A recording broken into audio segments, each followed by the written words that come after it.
ایک عجیب و غریب گاؤں میں جو ڈھلوان پہاڑیوں کے درمیان واقع تھا، الیاس نامی ایک بوڑھا کھلونا ساز رہتا تھا۔ الیاس کوئی عام کھلونا ساز نہیں تھا۔ اس کے کھلونوں میں جادو کی ایک رمق بھری ہوتی تھی، ایک منفرد شخصیت اور ایک خاص دلکشی کا حامل تھا۔ لیکن الیاس کی سب سے قیمتی تخلیق ایک خوبصورت لکڑی کی گڑیا تھی جس کا نام کلارا تھا۔ کلارا صرف ایک گڑیا نہیں تھی، وہ الیاس کی ساتھی، اس کی رازدار اور اس کی ترغیب تھی۔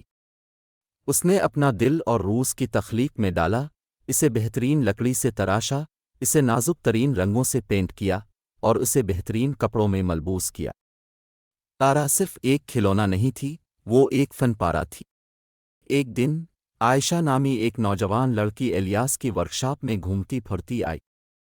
عائشہ کلارا کی خوبصورتی سے مسحور ہو گئی اور الیاس سے گڑیا خریدنے کی التجا کی۔ الیاس اگرچہ اپنی محبوب تخلیق سے جدا ہونے میں ہچکچا رہا تھا، لیکن عائشہ کی آنکھوں کی چمک کا مقابلہ نہ کر سکا۔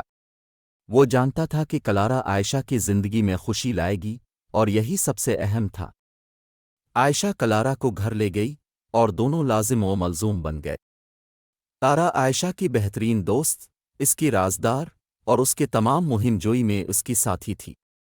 وہ ایک ساتھ کھیلتے تھے، وہ ایک ساتھ دریافت کرتے تھے اور وہ ایک ساتھ خواب دیکھتے تھے۔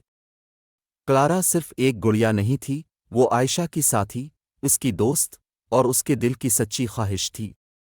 جیسے جیسے سال گزرتے گئے، عائشہ ایک نوجوان عورت بن گئی، لیکن کلارا کے لیے اس کی محبت کبھی ماند نہ پڑی۔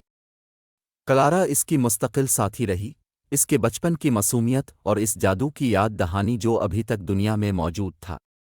اور جب عائشہ کے اپنے بچے ہوئے تو اس نے کلارا کو ان کے حوالے کر دیا، اس جادو اور محبت کو بانٹتے ہوئے جو الیاس نے برسوں پہلے اپنی تخلیق میں ڈالا تھا۔ اور اسی طرح کلارا، جادوئی کھلونا ساز کا تحفہ، نسلوں سے زندہ رہا، ان تمام لوگوں کے لیے خوشی، محبت اور جادو کی ایک رمق لاتا رہا جو اسے جانتے تھے۔